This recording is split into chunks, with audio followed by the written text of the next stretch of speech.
Thank you, Chairman. Chair Yellen, thanks for being here today very much.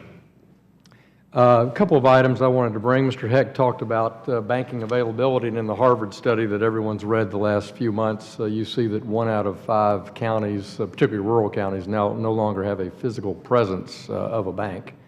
So not a branch of a national bank, but not even a presence of a commercial bank. I think that's concerning. It speaks to his point. And 2 things on that item I want to call to your attention that relates to merger approval issues at the Fed. One is the Herfindahl Index. I think the Herfindahl Index, which was adopted back in the 60s as bank mergers became subject to the antitrust rules, discriminate against rural areas. I think the idea of using county designations and using deposits as the sole member of indicia for what business is, a trade area, is incorrect. And I can give you many examples of this, but I would invite the board staff to reconsider how to do bank mergers, not base them on deposits only, not base them on the Herfindahl Index, particularly in rural counties. Secondly is the issue of comment letters on mergers. Mergers for between bank holding companies, if there's no comment, you have a 56-day approval process. If they get 1 comment letter, that extends to 206 days for approval, which reduces efficiency, reduces productivity of that.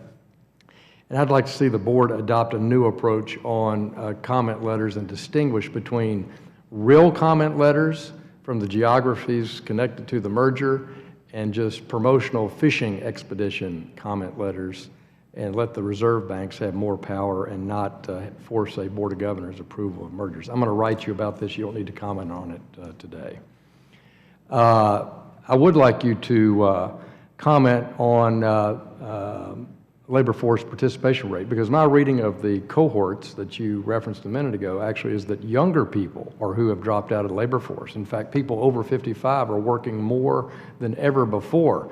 And I really take issue with your point that it's those of us in the baby boom generation retiring. I think if you go back and look at those numbers, you'll find that it's actually younger people being forced out of the, or not having the opportunity to participate in the labor force.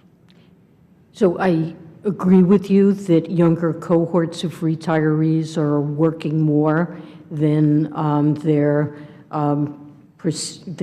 parents and grandparents did. That's absolutely true. It's just that there is such a substantial drop-off in labor force participation when people retire that when you look at the joint effect of an aging population, more people in age brackets where they do retire, that the working more is only an offset.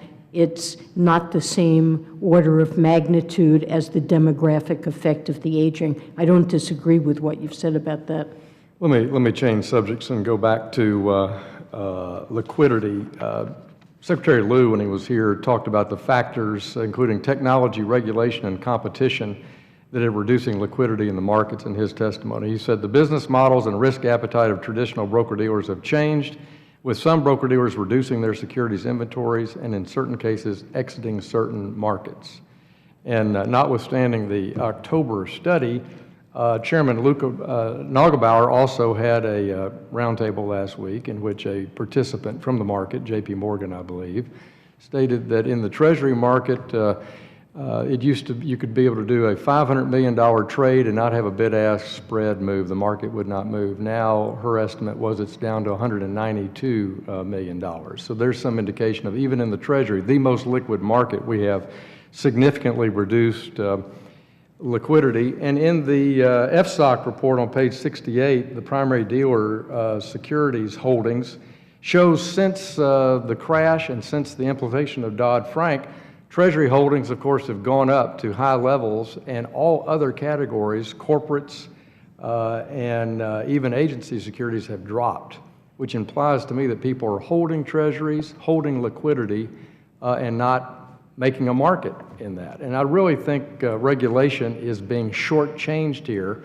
and its impact. And I'd like you to comment on Basel, the liquidity rules, all working together that are causing a lack of liquidity? I'm not ruling out the possibility that regulations could play a role here.